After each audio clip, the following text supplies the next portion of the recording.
All the gossip. The Rumor Report. With Angela Yee. It's the Rumor Report. The Breakfast Club. Well, first of all, y'all know I love me some Lizzo. And Lizzo came through with a great message because she has been working out and she posts her workout all the time. And here's what she had to say. So I've been working out consistently for the last 5 years. But I'm not working out to have your ideal body type. I'm working out to have my ideal body type. And you know what type that is? None of your business, because I am beautiful. And worry about your own goddamn body, because health is not just determined on what you look like on the outside. Health is also what happens on the inside. And a lot of y'all need to do a cleanse for your insides. Yes, I love it. She's right. What's on the inside is very important. Invest in your mental wealth. It's clear Lizzo in shape, though. I mean, you could tell when she dances on stage. Yeah, her performances be amazing. So, you know, for you to be that big and be able to move like that, you definitely in shape. All right, now Russell Westbrook is going to be executive producing Terror in Tulsa. It's a docuseries for Blackfin, and that is to mark the upcoming 100th anniversary of the infamous Tulsa Race Massacre. And so that should be really interesting to watch. And as you know, we've talked about this previously. Dream Hampton is also going to be directing Black Wall Street. That's a limited documentary series about the Tulsa Race Massacre for Cineplex Productions as well. So these stories are being told. Yeah, and those are great stories because they inspire. Because a lot of the things that, you know, Black people talk about now as far as, you know, Black ownership and, you know, financial freedom, generational wealth and owning. Yep. These aren't new conversations. These things have happened before. Like these, and the Black Wall Street is one of those stories. All right, now Lionel Richie has a musical coming all night long. That's in the works from Disney. It's going to be a movie based on the songs. Yeah, so that should be interesting to watch. I'm not mad at that. Yeah, I think that's dope. I like that. I like anything that's like based on, you know, real life people and musicals in particular. So I'll be interested to watch that. All right. Anna Wintour, you know her from being the editor-in-chief of Vogue magazine. And she's the person that everybody wants to befriend so they can go to the Met Gala and all of that. Well, she has admitted that Vogue has been hurtful and intolerant and not done enough to promote Black staff and designers. We've been through this. She said, I want to start by acknowledging your feelings and expressing my empathy toward what so many of you are going through, sadness, hurt, and anger too. I want to say this especially to the Black members of our team. I can only imagine what these days have been like, but I also know that the hurt and violence and injustice we're seeing and talking about have been around for a long time. Recognizing it and doing something about it is overdue. So, you know, Vogue, and that's something that people have looked to for so long, and just as like such a big deal to be on the cover of Vogue, and they're still having like a lot of first moments, like first Black photographer, first this, and it's like, come on, Vogue, let's get with the times. Now, one of the co-creators of Friends, Marta Kauffman, also confessed that she should have been more diligent in addressing the very white show's lack of diversity. She said, I wish I knew then what I know today.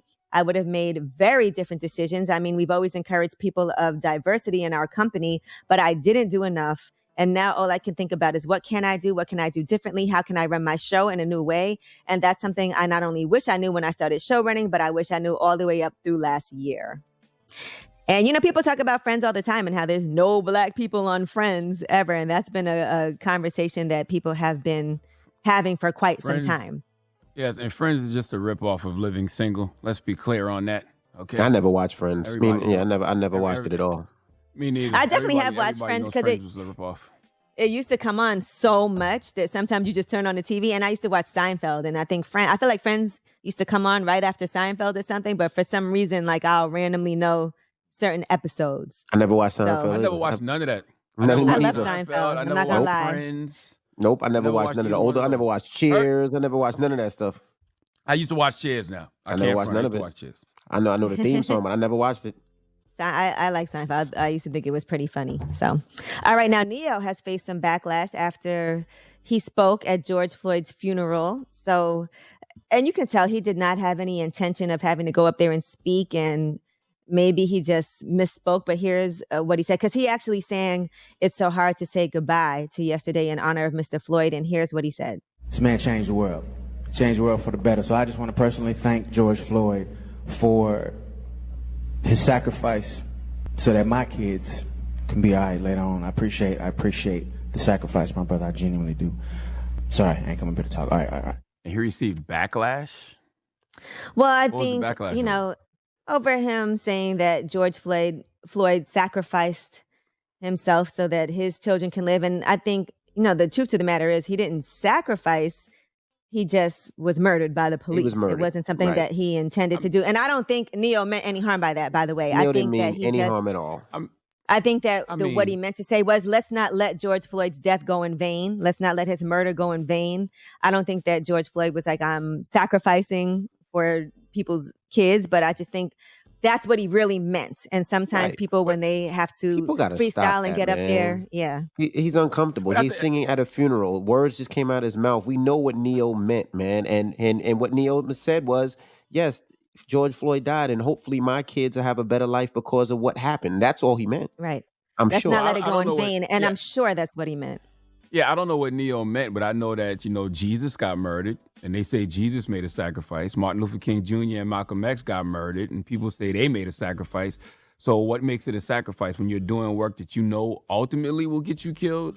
Because I don't think George Floyd wanted to get murdered, but if you No. believe in God and you believe everything happens for a reason, then maybe it was a sacrifice, especially if it serves a greater purpose. The question is, if you knew something like that had to happen to you to bring about universal systemic change in the hearts and minds of people and laws, would you do it? Would you make that sacrifice? That should be the question. Right. Well, I just think that Neo didn't mean any harm. So I just wanted to put that out there because clearly he's performing at this man's funeral and doing that. And I'm sure that's not something that you get paid to do. Like, you just do it because you want to, because you care, and you care about the family and you care about the friends. And so I'm sure his intentions were good. And we have to think about people's intentions at times as well. All right. I'm Angela Yee, and that is your Rumor Report.